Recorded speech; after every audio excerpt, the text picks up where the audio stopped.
Well, the cat's out of the bag. I had a birthday.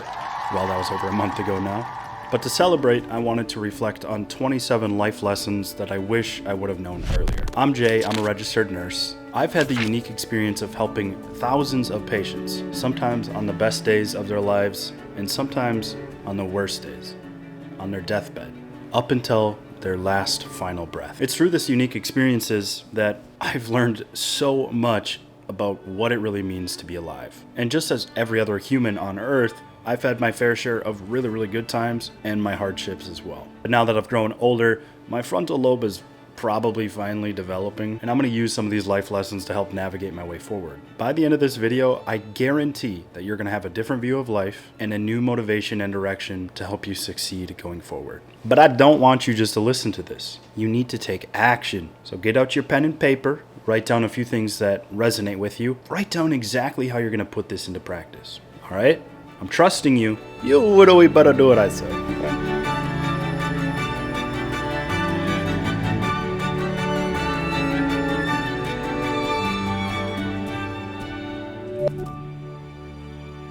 Fear is a mile wide, but just an inch deep.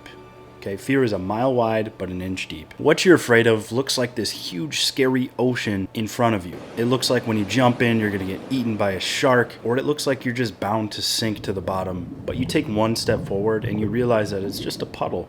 It's literally only an inch deep. Now, don't get me wrong, an inch is very big, right? In reality, it is just a puddle. You just need to take one step forward to get over your fears. You'll figure it out along the way. 2.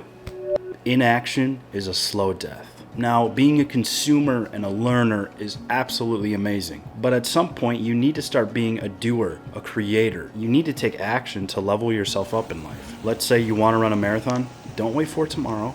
You don't have to spend all this time overanalyzing things. Put on your running shoes and go for a run. Stop waiting for tomorrow. Speaking of tomorrow, number 3, screw your morning routine and eat the frog. If you don't know what eat the frog means, look it up. But essentially it means just doing the hard work right away. Getting your shit done right away in the morning. The most creative and the most productive you will be is right away when you wake up in the morning. And this is backed by science. So grab yourself a cup of coffee and start working on whatever you're trying to work towards right away. You don't need this elaborate morning routine. Just literally grab your coffee and get to work, and it's incredible. So eat that damn frog, all right? 4, being a good person is a superpower. You need to determine your meaning in life, your morals, and live by them. Make decisions by them. You don't have to believe in karma to understand that being a good person can benefit you in many ways in life. 5, chase the right kinds of dopamine. You need to get that dopamine from having goals, healthy competition, from sports, from doing hard things, from the outdoors and the sunshine, adventure and exploration. No drugs, no alcohol, no video games. Chase things that are really going to help you level up. 6, prioritize health. He said it. He said the cliche thing. Yeah, I know. Prioritize your health. It's super cliche. But if you take any one thing from this video, any one thing, if you want your life to be better in every single regard, I promise you that prioritizing your health is going to do that. Life can literally be so much simpler than we make it. So many problems can be solved when we prioritize our health first, and other things fall into line then. When you prioritize your health, you're going to have more mental clarity, creativity, be smarter. People are going to respect you more. When you have a clear mind from being healthy and having good sleep, not doing drugs and exercising, your brain is going to work better. You're going to make better decisions. Everything comes from being healthy. And I know that a lot of you are going to dismiss this. You're just going to say, yeah, prioritize your health and whatever. No. You cannot dismiss this. Write down right now what action item you're going to take to make sure that you're prioritizing health today, this week, this year. What things are you going to put into your place every single day so that health is your number one priority? Working with thousands of patients, seeing so much chronic disease and problems just stem from poor health, it literally breaks my heart. And a few years ago, I was at my unhealthiest state and I was disgusted with myself. My confidence was low. It was not a good time in my life. And it felt like my life was falling apart. I don't ever want you to get to this point. Number 7 is tracking your health. Now, the reason this is important is because what is measured gets managed. There's multiple ways that you can track your health. For example, for me, I have this Ultra Human ring. No, I'm not flicking you off. This ring is absolutely incredible. Basically like a health coach. It tells you how good you slept, tells you when you should get sunlight exposure, how much caffeine you should drink in a day. It tells you your heart rate variability, body temperature, resting heart rate, O2 sats. It can warn you if you're getting sick. It can warn you if you're female about your period and stuff like that, or even pregnancy stuff. Things incredible for health data. Other good things to measure is your weight, is your blood pressure. If you don't keep track of those things over time, they can easily get out of hand before you even realize it. I also use an Apple Watch, use this for workouts, for tracking stuff as well. But again, what gets measured gets managed. Now on the flip side of that coin, I want to warn you about over-optimization, orthorexia, orthoinsomnia. These things happen when people are trying to over-optimize too much. They're too stressed out about their health data, their sleep numbers. You need to use these tools as what they are, as tools to make your life better, but you take them with a grain of salt. And an example of this is, let's say this told me I slept like crap last night. But you know what? I wake up and I'm feeling okay. I'm like, I feel like I can still go for a run. Go for a run. Use your body's intuition. This gives you some data. You don't have to take it everything as concrete. You don't have to say, I slept so bad I can't do anything today. No. Don't fall into the over-optimization trap. 3 life-changing Japanese principles. The first is hara-hachi-bu. Hara-hachi-bu is something that you say to yourself before you eat any meal, and what it means is eat until you're 80% full. This is a good reminder because it makes you be more present when you're eating, and it also helps you from over-consuming. A lot of times if you're watching something on TV, on TikTok, scrolling YouTube, we can overeat because we're not really being present in the moment. For every meal, repeat to yourself, hara-hachi-bu. Number 2, Kaizen. Kaizen is the principle of making small improvements every single day. Ikigai is basically this diagram that blends what you love, what the world needs, what you can be paid for, and what you're good at. Essentially, where all those things overlap, that center section is what you should focus on. It's what type of career you should pursue. So I want you to set up your Ikigai, figure out the things that overlap, and focus on these things. And once you figure out that North Star, build systems and habits and routines to make your life easier, to make learning easier, to make sleep and health better. Ask yourself, what do you really want in life? What does an ideal day look for you? What things are you striving for, or should you be striving for? Find those answers and then chase this relentlessly. Tenor. Be weird. Be your authentic self. Embrace your uniqueness. And this also means go after the things that you actually care about, not what society says, not what your parents say, not what your friends say. When you're in middle school, high school, college, everybody tries so hard to fit in. They want to be popular. Dissociate from social standards. Honestly, think about some of the coolest people that you know. They're usually just very different people who operate on their own standards, who do the things they care about. They're weird, but they're being their authentic self. And there's nothing more freeing than just being yourself no matter what. Your health expert is wrong. It seems like every few months or so, there's a new health expert that makes these extreme claims. Usually it ends up in the nutrition space. Sometimes it's in the workout space, fitness space. But they make these claims that there's this new life-changing diet. There's this new thing that's just going to solve all of your problems. And the more confident and outspoken someone is, probably the less actually accurate information there is. They'll use big words to kind of blanket what's going on. A lot of times, these guys do this content because they do something really extreme and it pops off. So then that becomes all their content. So now that's why they're in grocery stores with their shirts off, yelling at the camera about toxic ingredients. Mm-hmm. Real experts understand that we have a lot of limitations in knowledge. We don't actually understand everything. And there's not a one-size-fits-all approach to everything. Everyone has such unique and personalized experiences. Real experts know when to ask questions, when to tell people that they're not quite sure about something. In the nutrition space, everybody just comes back to eating whole foods, eating a balanced diet. What I'm saying is I want you to be critical, not over-invest in these new fads, new trends. Understand that you're not one. You're not an expert. You don't know as much as you think. In your teens and in your early 20s, you're going to think that you have the world figured out. You might have a hard time understanding why someone would live their life that way, why they would believe in this, why their political stance is this. It makes no sense. Understand that you really do know less than you think, and you're going to undergo a lot of experience in your life that will probably change your mind. Stances that you hold at 18 probably won't be there when you're 25.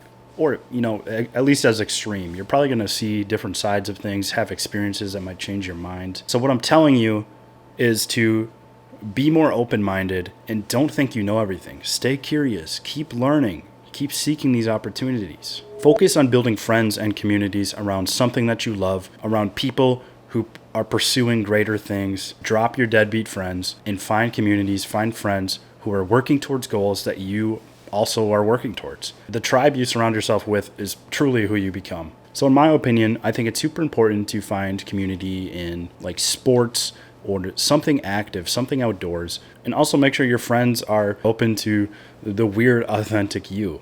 Don't try to fit in with people who aren't part of your tribe. Next, choose what fuck you give. We have a limited amount of cares in this world. If you try to care about everything, everyone's opinion, every new thing that happens in the world, your life's just gonna suck.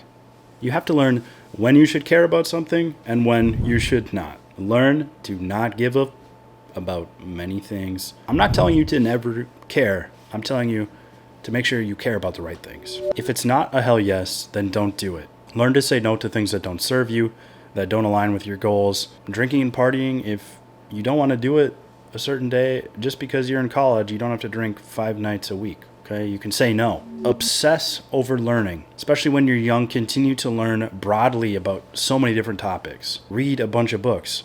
Listen to a bunch of podcasts. And listen to what you're interested in, but it's also important to be well-rounded and learn a bunch about a lot right away in your early 20s. Learn as much as you can. Being a nerd is cool. Okay. Endure. I mean this in a few ways. You need to learn to endure and have patience and understand that over time, things will get better. This might be, you're having a hard time in life, you're in a slump. I promise you things always come back around eventually. If you continue to endure, continue to have those good habits, to keep working through it, and it'll pay off. Endure can mean so many things. It can mean your brain, your mental side of things, but also, physical things like if you're trying to work out, trying to get your biceps bigger. One workout, you're not going to see results. In fact, the first month, you might not really see results. But in 3 months, in 6 months, you're really going to start to see things happen.